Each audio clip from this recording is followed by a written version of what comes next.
Bienvenue dans Partage et vous. Dans ce podcast introspectif, je vais t'inviter à te questionner à travers mon histoire, à t'observer, ressentir, te mettre en mouvement et surtout à t'accueillir et t'aimer. Explorer toutes tes facettes et ton impermanence, mais aussi laisser la place à la partie sombre, obscure ou confuse qui est en toi parfois. Elle est tellement importante.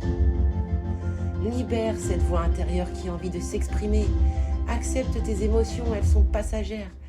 Laisse-toi être, même si tu es rempli de doutes, de paradoxes, de contradictions, sujet à la procrastination et l'autosabotage. Tu n'es pas que cela, rien n'est figé, tout change. Tu es juste humain et c'est parfait comme ça. Ensemble, nous allons chercher notre identité afin de mieux vivre avec nous et les autres.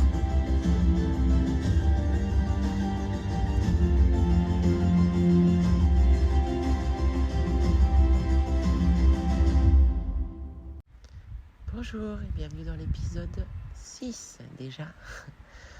Alors comme je vous avais dit, celui-là je voulais le consacrer au désir, au rêve, au souhait, pour faire le lien avec l'épisode précédent et vous montrer à quel point c'est important de rêver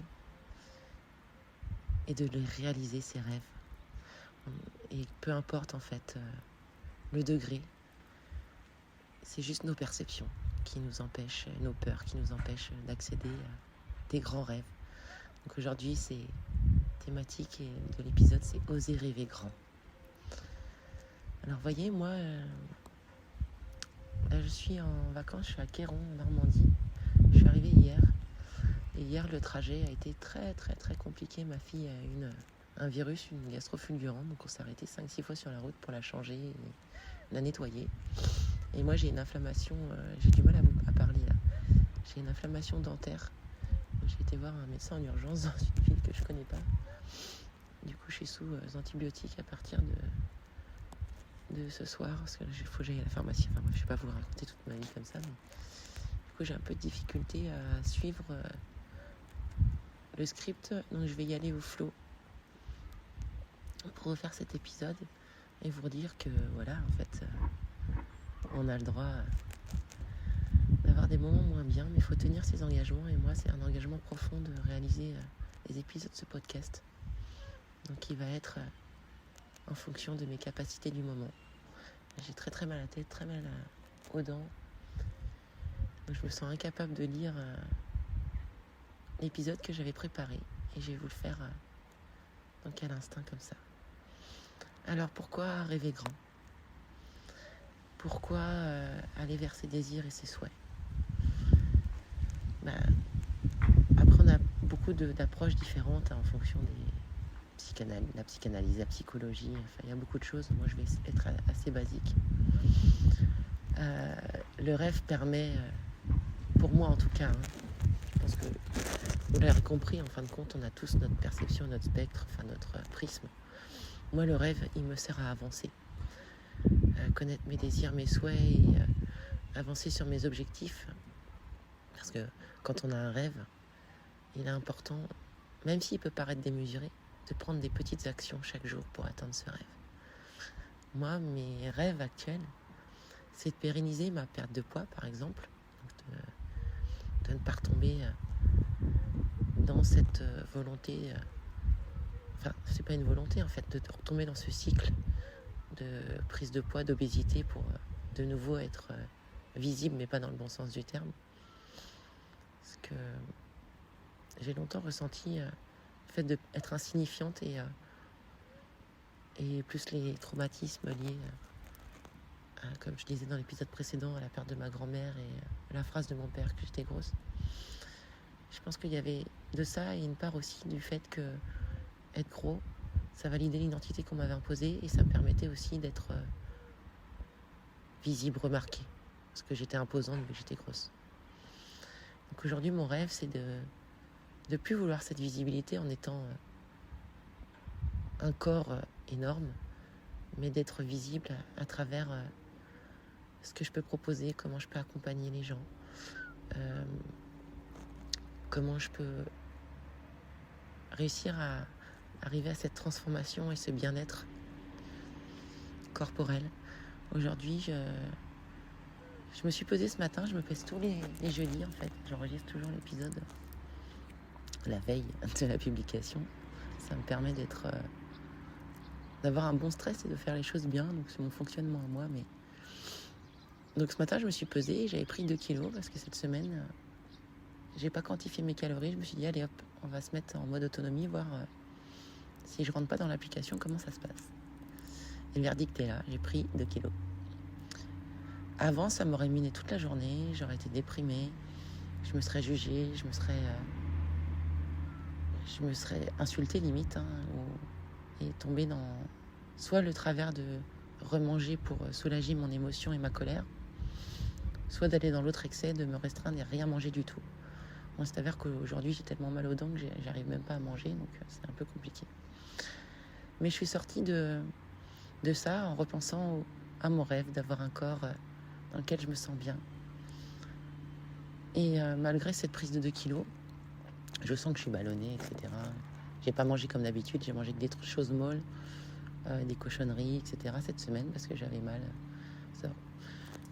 Ça fait 3-4 jours que j'ai mal aux dents, donc du coup je vais à la facilité parce que je suis fatiguée, parce que j'ai mal au crâne. Enfin, voilà.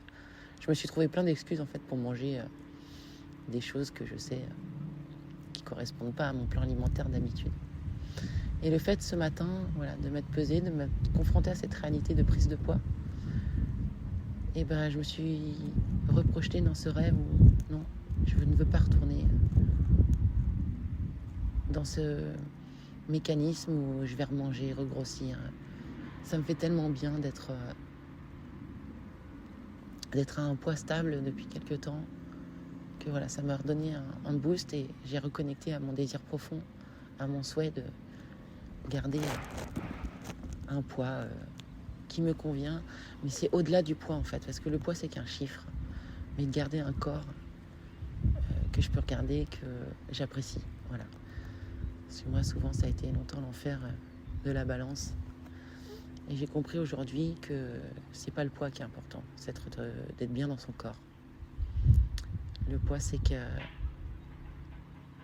ce chiffre, en fait, il nous fait vivre un enfer. Vous voyez, moi, aujourd'hui, j'ai une musculature, donc j'ai perdu du poids, mais j'ai aussi pris du muscle. Donc ça a tendance à faire monter le chiffre sur la balance, alors que le corps, je me sens beaucoup mieux qu'avant, je suis musclée, etc. Mais ça aurait pu me donner une autre quête dans le sens maigrir à tout prix pour atteindre... j'avais ce rêve initial quand j'ai commencé mon programme d'être en dessous de 70 kilos. Pour moi, c'était un objectif. Et une fois que j'ai atteint les 70, j'étais vide parce que je me dis, bon, le rêve est atteint et en fin de compte, je me sens pas forcément mieux. Parce que je n'avais pas fait les choses en cohérence, en fin de compte. C'était pas un rêve que je m'étais vraiment associé ou imaginé pour moi, mais pour répondre à une dictate de la société. Il faut pas être gros, il faut être mince. Vous voyez, tout ce genre de choses.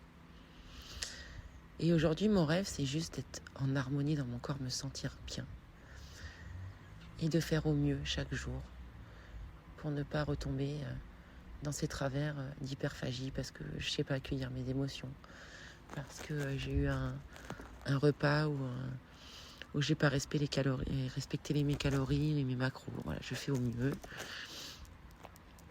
Ces 2 kilos pris là cette semaine vont repartir, je le sais.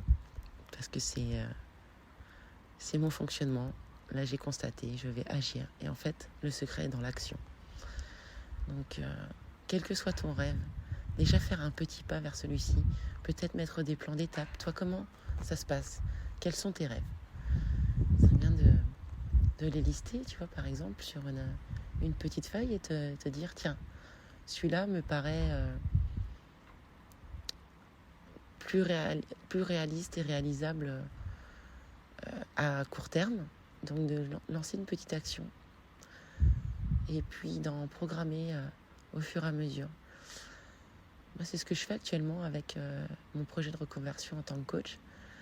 Donc, j'ai mis en place 2-3 formations avant de pouvoir intégrer ma formation de coach en préparation mentale en septembre. Parce que c'est des étapes nécessaires pour pouvoir être pleinement dans l'acquisition de ces connaissances et trouver une sorte de légitimité en ayant une certification, mais ça on en reviendra ailleurs. Mais actuellement, aujourd'hui, je suis en capacité d'être coach. Mais mon esprit rationnel a besoin de cette formation pour me valider moi. Voilà. Donc je vais suivre ce processus-là et jusqu'à maintenant, je m'interdisais ce rêve de vouloir être coach, de vouloir être conférencière, de vouloir écrire un livre, de vouloir impacter les gens, donner mon message. Aujourd'hui, j'ai connecté à ça. Je le fais par étapes, des petites actions tous les jours. Le podcast, les lives, les formations. Et je ne vois plus ça comme quelque chose d'inatteignable, vraiment. Il y a des gens, ils me disent « Ouais, t'es mégalo, faire des conférences, écrire des bouquins. » Mais en fait, depuis que j'ai 18 ans, je rêve de ça. Et je me suis toujours arrêtée parce que on me disait ça impossible. Mais en fait, les gens m'ont confrontée juste à leur peur à eux, leur perception à eux. Et en fin de compte, c'est pas la mienne. Moi, aujourd'hui, je sais que je vais y arriver. Je sais que je vais réaliser les choses qui me font rêver, mes désirs. Donc c'est par mon corps, mon esprit, ma profession, ma famille aussi, le positionnement de mon rôle de maman. Il y a plein de choses comme ça, plein de rêves. J'ai une liste avec ça. J'en avais déjà parlé dans un épisode précédent, mais il y a un outil anglais, il me semble que c'est la liste de bucket, donc, où on liste tous nos rêves et on essaye d'en réaliser 2-3 par an. Et ça, c'est un formidable moteur de réalisation. Donc, oser rêver grand, c'est vraiment un super pouvoir. On peut avoir des petits rêves comme ça, des petits désirs, mais s'autoriser à rêver grand, c'est vraiment très très important pour la motivation au quotidien, pour se sentir épanoui, aligné, trouver un sens à sa vie et continuer sur notre chemin. Vraiment, pour moi, c'est essentiel. Et c'est dans ces petites actions du quotidien qu'on atteint nos rêves. Bon, voilà, il était vraiment en mode flow. J'espère avoir fait le tour de ce que je voulais dire initialement. Mais j'accueille aussi le fait que voilà, cet épisode va être plus court et pas forcément structuré parce que je suis pas dans les meilleures dispositions aujourd'hui. Je voulais vous livrer ce message-là en tout cas. Je vous souhaite une merveilleuse journée et je vous dis à la semaine prochaine pour un épisode que j'ai pas encore défini, mais qui sera forcément en lien avec celui d'aujourd'hui. Donc voilà. Je vous dis à très vite, c'était Laetitia.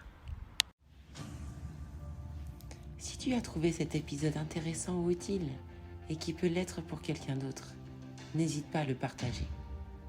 Je t'invite aussi à me faire des retours, ils sont très importants pour moi.